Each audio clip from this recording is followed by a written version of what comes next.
I woke up this morning and I have a little problem. And so I wanted to share with you what my problem is.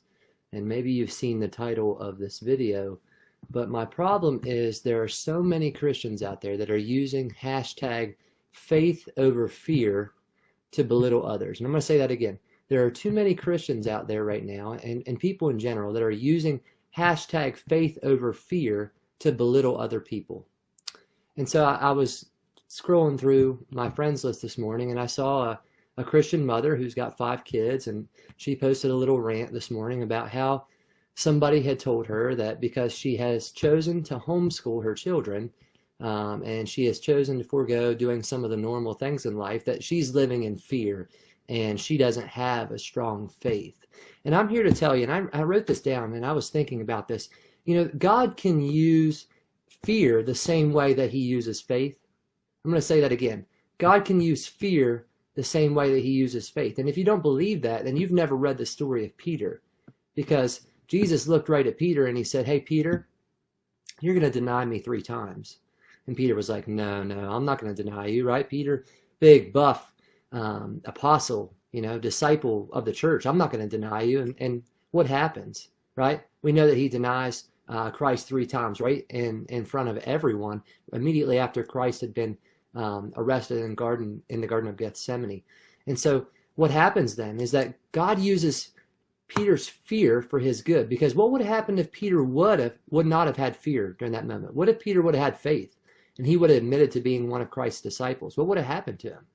Most likely he would have been imprisoned, maybe crucified right next to Christ. So God used Peter's fear in the same way that God uses people's faith. Not everybody can be a David. Not everybody can run headstrong in facing a 9-foot tall giant with just some smooth stones and a slingshot. So Christians, stop using your hashtag faith over fear to belittle other people. Faith is always the goal. We're not trying to say, and I'm not trying to say, that I don't want the development of your faith to be the goal. Because here's what it says, right?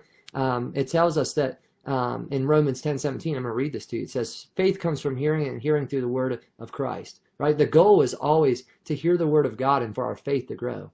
But sometimes fear gets in the way. But God still uses that fear for his good until the development of our faith springs forth. And so if you're one of those Christians that's using hashtag faith over fear, please stop using it to belittle other people. I'm not saying stop using it in general, but if you believe in that mantra, faith over fear, then your job is not simply to post a hashtag on your Facebook page or your Instagram or any of those things. That's not going to get somebody to the point where their faith is greater than their fear. Right here in Romans, it tells us that the word of God is going to be what gets us there. So maybe, just maybe, if you're one of those Christians and you want the people around you, their faith to grow so that they stop fearing their circumstances as much, maybe you need to fall on them with love and compassion and share the word of God with them. Because that's what's going to get somebody past their fear and into that realm of where their faith is strong. But just sharing hashtag faith over fear, folks, that's not going to do anything to anybody. And honestly, if you're one of those people that abuses it to in a self-righteous way, that you want people to see that your faith is stronger than your fear, stop doing that too. Because every one of us has a fear. I told all my high school kids and the many people that I've ministered to over the years, if you say you're not afraid of something, it's most likely because you're lying or you've never met that thing you're afraid of.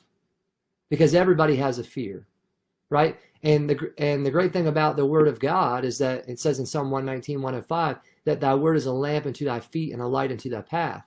So fear is equated with darkness. So when you're in the darkness, the word of God springs forth and lights up your path. And it's that thing that allows you now to move forward in faith. So my rant this morning is stop using hashtag faith over fear to belittle others. Isaiah 41:10 tells us to fear not and to not be dismayed. We know that the goal is to purge fear from our life and to live a life of faith. But we're not going to get there by simply posting hashtag fear over faith everywhere and belittling others who are choosing sometimes to act in fear rather than act in faith. Love you guys. That's my Thursday morning rant. Thank you so much for dropping in and listening to me. Share it if you'd like. I just want people to quit belittling others during this current time with hashtag faith over fear. Have a good day. Bye.